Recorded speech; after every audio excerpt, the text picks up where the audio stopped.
জুলাই মাসে সিনেমার জগতে একটি বড় যুদ্ধ অপেক্ষা করছে। মার্ভেল ও ডিসি ইউনিভার্সের সবচেয়ে বড় দুটি ছবি আসছে একসাথে, আর এই বক্স অফিস যুদ্ধটা হতে চলেছে উত্তেজনাপূর্ণ।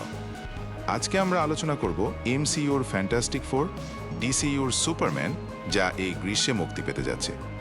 প্রথমেই আসি এমসিইউর নতুন ছবি ফ্যান্টাস্টিক ফোরের দিকে। মার্ভেল ইউনিভার্সের অন্যতম জনপ্রিয় টিম ফ্যান্টাস্টিক ফোর। দীর্ঘদিন পর তারা মার্ভেলের সাথে ফিরে এসেছে। এই সিনেমাতে থাকবে নতুন চরিত্র, নতুন অভিনয়শিল্পী আর নতুন সব সাসপেন্স।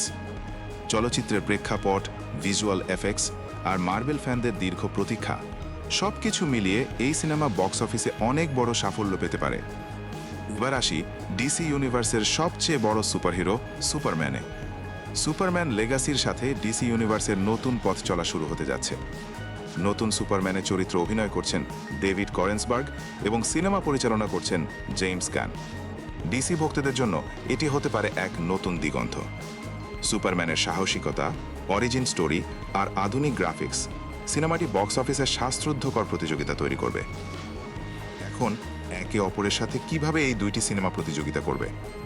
মার্ভেল বনাম ডিসি, পুরনো এই প্রতিযোগিতা আবারও নতুন করে শুরু হতে যাচ্ছে। একদিকে আছে ফ্যান্টাস্টিক ফোরের পুরনো ফ্যান বেস আর ভিজুয়াল স্পেকটাকেল, আর অন্যদিকে রয়েছে সুপারম্যানের ঐতিহাসিক আকর্ষণ ও ডিসি ইউনিভার্সের উন্নত কাহিনীর গাথা। এ নিয়ে কল্পনা করতে করতে কোন ছবিটি জয়ী হবে তা ভবিষ্যৎ বলে দেবে। তাহলে প্রস্তুত হন, জুলাই মাসে শুরু হতে যাচ্ছে বক্স অফিসের সবচেয়ে বড় যুদ্ধ। আপনি কোন ছবিটি দেখতে যাবেন? মার্ভেল বনাম ডিসি অথবা অন্য ছবি?